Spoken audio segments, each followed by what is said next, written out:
Come with me to a Pokemon League Cup at BINDRZ Game, our lovely sponsor store. I know in the past few League Cups I've been playing Goldengo and I did pretty well with it, but I think it's time for a change. I decided last minute to take the Mega Absol deck, aka Mega Tort box, because I think the deck has a pretty good matchup spread. Here's a quick look at the deck list. I took Tort's list and switched out 2 cards for an Eerie and an Enhanced Hammer, mainly for the mirror, but to my surprise I didn't hit a single mirror. There was 26 players at this League Cup, which means we'll be playing 5 rounds cut to top 8. Let's jump into our first match, which we had to face Ceruledge, one of the harder matchups for us. My opponent started the game with just a Lunatone and attached pass. That's a really good sign that my opponent probably has a really bad hand. Meanwhile, my hand was amazing. I had Precious Trolley in hand already, which is the key card we need to set up our board. Got out the Pokemon that we need, such as 2 Munkidorys to move back the damage, a Mega Absol, which will be the main attacker, Yveltal for the free retreat, and potentially using the attack to stall, which is one of our win condition against Ceruledge. Also got out the Petrant to have a way to move my Pokemon on my board freely. And of course I already started with the Mega Kangaskhan. Proceeded to use Arven to get the Turbo Energized to power up my Mega Absol to attack the following turn. My opponent top decks an Ultra Ball to get out a Solrock so he can draw some more cards, using Lunatone's ability while putting energy in the discard pile. But unfortunately that was still not enough. He didn't see any supporters or a Charcadet. He placed down an Iron Bundle and just passes his turn. My turn was pretty simple. Retreat to Mega Kangaskhan to draw some more cards, then use Petrant's ability to bring up the Mega Absol, attach my energy from hand, and proceeded to use Absol's second attack to do 200 damage and discard 1 card from my opponent's hand. His hand had a Boss's Order, Turo, a Ceruledge, 1 Fire, and 1 Fighting Energy. So I decided to get rid of his Ceruledge. This way it makes him use up all his recovery cards later on in the game. The next card he drew was another Boss's Order. Nothing he can really do, so it was back to my turn. I grabbed some energy with the Earthen Vessel to attach it to my Munkidori and just attack his Solrock and discard one of his Boss's Order. He drew into another energy, which doesn't do anything for him. With only an Iron Bundle on the board and no way to get out another Pokemon, he decided to play Professor Turo to bring up his only Pokemon to end the game there. Mad respect to him to go out his own way. Round 2 we got put up on stream and we were against Dragapult. I won't be talking about this match since I will most likely be reposting the stream match on my channel so you guys can watch it yourself. But it was definitely a pretty intense game. And a little disclaimer, this was my first time playing this deck in person, so if you guys watch the full tabletop gameplay I post, definitely cut me some slack because I am learning the deck and matchups as I go. Anyways, moving on to game 3, we went up against Marnie Grimmsnarl. People were saying for this matchup just put out Cornerstone and you will be fine, but I feel like Cornerstone has a 3-shot at Marnie Grimmsnarl, so I just went with a normal route with using Mega Absol as the main attacker. I won the dice roll and got to go second. Both deck wants to go second, so me winning the dice roll here was huge. My opponent had an okay start with 2 Munkidorys and 1 Impidimp with the energy to attach to a Munkidori. For my turn, I utilized the Spec Gym Stadium to check my deck before doing anything. Mainly was checking for the Precious Trolley, which we had, so I played the Arven in my hand to get that and the Turbo Energizer to start setting up my board once again. And I Turbo Energized onto my Mega Absol to get ready to attack the following turn. My opponent also played Arven and set up his board more. He ended his turn by using TM Evo to evolve his Frostlass. During this game, I was still unsure on how to face this matchup, but like I said, we were learning as we go. I had Eerie in hand, so I decided to use that to see what was in my opponent's hand. Sadly, no items to get rid of.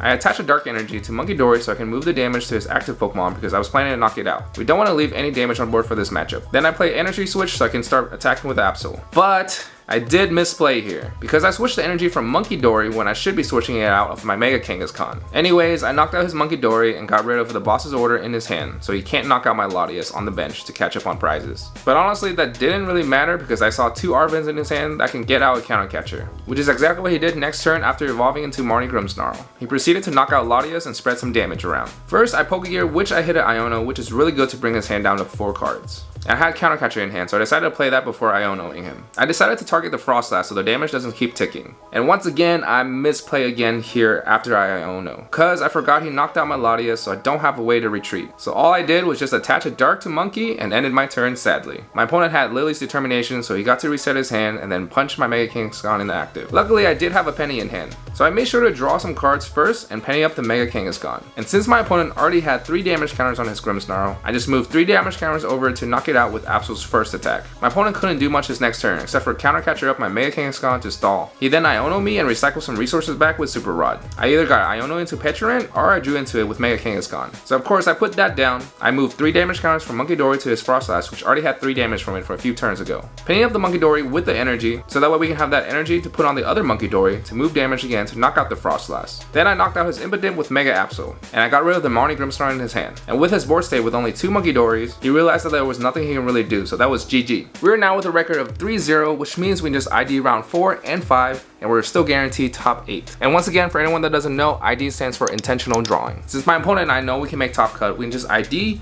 save the time, save the energy, and get ready for top cut. After 5 rounds, our final standing is 2nd place, which means for top 8 match, we are going to be facing the 7th place seed, which will be playing our friend Zach that is on Charizard. Pretty easy matchup, I would say. As long as I can power up my Cornerstone Ogre Pawn and have my Psyduck out, I am straight chilling. But top cut is the best of 3, so anything can happen. Starting with game 1, Zach won the dice roll, so I had to go first. But I was able to start with a nest ball, so I got my Cornerstone out right away while checking my deck to see if all the pieces I need to win this game. He got set up pretty nicely with a Pidgey in the active, a Charmander, Klefki, and 2 Duskull. I already had Arven in hand, so I played that to get the Precious Trolley out to set up my board with another Monkey Dory. Of course, we got the Psyduck as well, and Turbo Energize to power up our Cornerstone. The only thing Zach did during his next turn was evolve his Pidgey and pass. I had no energy in hand, so I Pokegear, which helped me find an Arven that let me search out an Earthen Vessel. Now my Cornerstone is all powered up and ready to attack. I retreated the Monkey Dory and proceeded to start attacking. Zach didn't really top deck anything that could help him, so he just counter catch up on Monkey Dory to stall. But I had the energy in hand to retreat and started attacking again. Zach realized that he still doesn't have anything, so he decided to scoop it up to go to game 2. But I won't talk much about it since I already posted the full gameplay video on my channel, so if you guys are interested in the gameplay, definitely check it out. Spoiler alert, we did win the match, which means we're advancing to top 4 now. And once again, we got put up on stream again. By the way, shout out to Mark, he's the one that manages the stream and makes sure everything runs smoothly. But anyways, for this match, I will talk a little bit about the game, but I did already repost the stream match on my channel as well. Game 1, I won the dice roll and got to go second. Had Arven in hand to get out the Precious Trolley once again and set up my board while powering up my Mega Absol. My opponent was able to set up Dragapult turn 2 with Rare Candy and started swinging. But I just had everything in my hand the following turn. I had the energy to attach to one of my Monkey Dory, move the 30 damage off, and energy switch to my second Monkey Dory, move another 30 damage, and then KO the Dragapult with the first attack of Mega Absol. I knew I was in a pretty good spot because my opponent's Dreepy doesn't have any energy set up, so she needed a lot in order to bring out Dragapult again. For her turn, it was just a simple attack with Badoo to item lock me. I had Boss in hand, which I can target the only Dreepy on the board and knock it out. My opponent immediately realized that it was a losing battle, so she scooped it up and we moved on to game 2. For game 2, I had to go first and didn't really establish much with my board. And I got item lock, so I was literally fighting for my life in this match. When I was finally able to set up my board and power up my Mega Absol, my opponent immediately knocked it out by popping a Dusknoir and then attacking with Dragapult EX. So I had to switch my game plan here and go with the stall method by counter catching up the Latias EX and trapping it with Yveltal. And that was kind of basically how I won that game.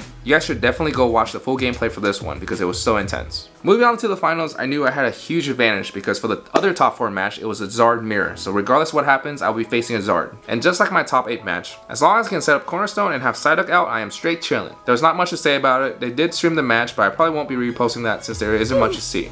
But yeah, we won the cup. They didn't have the Mega Venusaur mat yet. I did have the option to wait for it, but I decided just to get the Ho-Oh mat because I don't have that one yet, and I can always win the Mega Venusaur mat in a different cup. And we also got 30 packs of Mega Evolution and a few prize packs, but I will be saving these to open up for a short, so stay tuned for that. If you guys made it this far into the video, thank you guys so much for sticking around. Make sure you hit that like button if you guys enjoy the content. If you guys watch the live stream, I also want to give a big thank you to you guys. It really does mean a lot. Definitely go and check out the full tabletop gameplay that I posted on my channel for this event, and we'll see you guys in a different video. Whoosh.